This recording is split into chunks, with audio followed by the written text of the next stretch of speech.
Oof, not too shabby there from one Lando Norris. I mean, you got to put some respect on that guy's name, haven't you, at this stage? Because people up till now, season to date, have been disrespecting that dude from the longest time. He's a choker. He lacks the racecraft. Why is he putting it round the outside so frequently? Cameron F1 said. I mean, he did that this race weekend as well, even. Why is he so immature in his racecraft? Oscar Piastri is going to nail him. These are all things that people have said in the very recent past about Lando Norris. So Australia, fanfare was shouting out, "When are you going to win your first one, Lando?" To which he responded, and I rate that from Lando Norris. He can't listen to these people down talking him, double talking him even, causing him to doubt himself. And Lando for the longest time has had issues with his ability to stay the distance, to be positive about his future outcomes.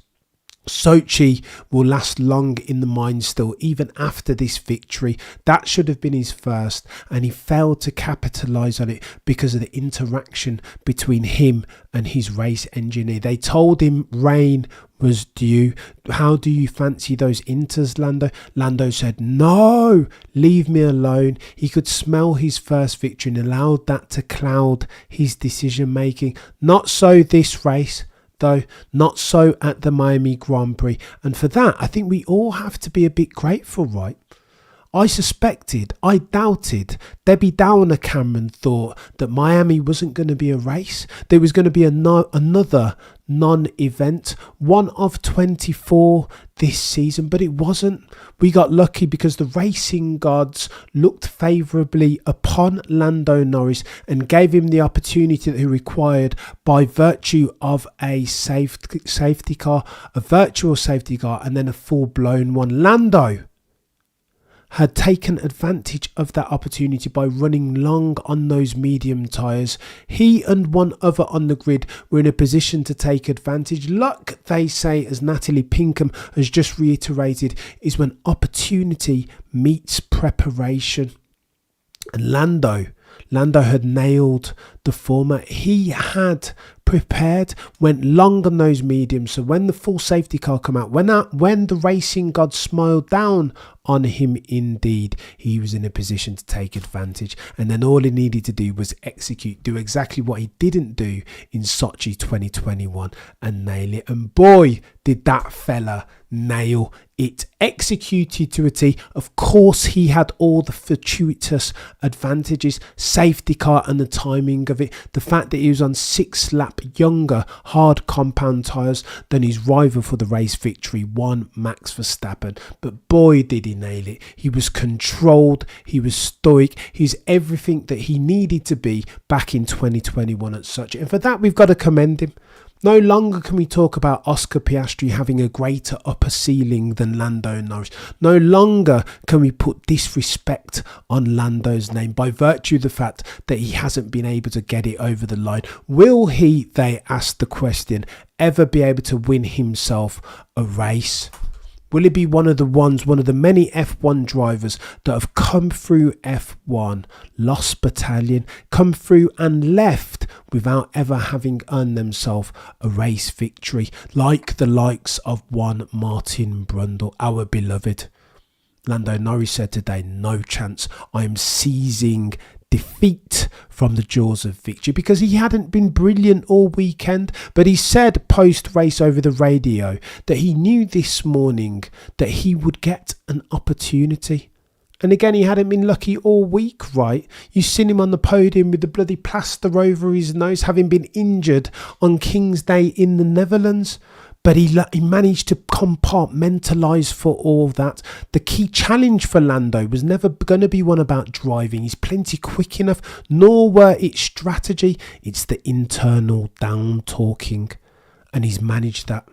and he's managed and he's gotten it over line. There are stories, green shoots for F1 on the back of this. What does this mean for the championship? Because ultimately, Lando Norris in that McLaren, with all of those upgrades, front suspension, rear suspension, brake ducts, et al., was one of the first ones in recent memory to race away from Max Verstappen in that RB20, fortuitous circumstances notwithstanding. So we posed the question, we rolled this forward then, what does this mean for the championship?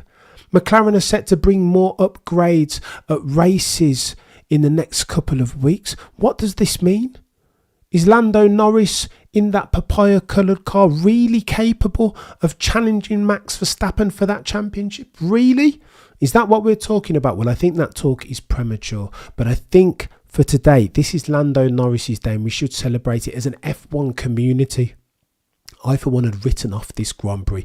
I thought it was going to be trash, balls. I talked bad about Sector 2 and Sector 3, how it's not typical F1 settings. They don't even look like they're in their natural habitat. Sector 1, take it, reminiscent of Baggett's and Beckett's at Silverstone. Sector 2, however, balls. Sector 3, similar, contrived F1 habitats. But again, the F1 gods smiled down upon us, didn't they? What are you talking about, Cameron? They said, how about you have some of this safety car? And I just want to talk about Lando's journey to get here as well, because there has been numerous challenges, as there is always with F1 drivers in feeder formula. We got to have a word with Lando's dad, and he talked about being away 350 weekends racing with Lando in feeder formula. 350 weekends. You guys do the maths, tantamount to 7 years worth of weekends. And that's all under the age of 15, 16 for Lando Norris. That level of commitment is absolutely bonkers. Not knowing whether necessarily there's going to be treasure at the end of the rainbow, right? How do you know? Lando could have been another Martin Brundle and gone all of his career erstwhile without achieving a victory. This is the destination, the ultimate outcome that happens to most F1 drivers. Most drivers don't even make F1 in the first instance. Rarefied air. So it was a privilege to speak, to see Lando's dad and what that meant to him. We've seen father and son relationships in F1 previously. Anthony Hamilton comes to mind. Obviously you've got Jenson Button's dads too.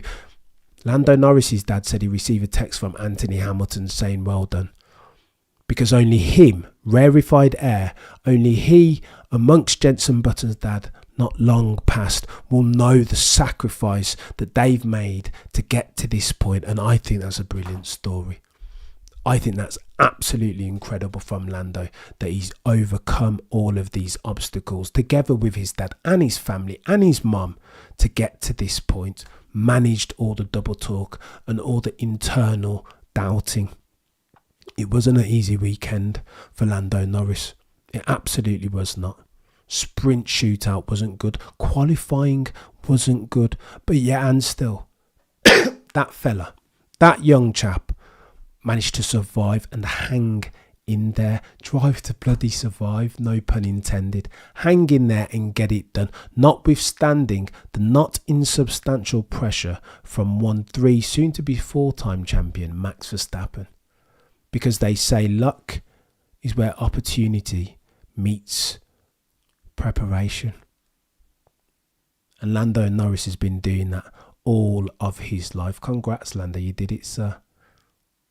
From here on out, people, aficionados, critics and drivers all need to put some respect on Lando Norris's name. He's a god-tier driver. He's gotten his first win. Now he has the outcomes to match up to the processes. No longer does he need to down talk and be overly critical of himself. No longer can he allow Sochi to haunt him in the very recent past. It's forwards. He needs to march forwards in a way that's positive. Lando can build on this, his first maiden voyage, his first race victory, all the while knowing that he's plenty good enough. He has all the race cover and the strategy and the stoicism to become a world champion in future. And per Lando's dad, as he's just said post-race, that then is the next step, because he has all the potential and the talent. Nobody can tell me about Oscar Piastri being better, having a greater potential ceiling than Lando Norris. I shall not entertain such tomfoolery. War Lando, let's go, chap. Kick on. Build on this. This is ground zero. It's only going to get better for Lando and Norris. And one day, take this to the bank. Just as I said about Max Verstappen in 2016, this is Lando's coming out party. One day we will look back on this day in May of 2024 as Lando's coming out party. That dude will be a champion at some point in future. He has all of the building blocks to do it. Congratulations, Lando Norris. You're an incredible chap. Absolutely fantastic.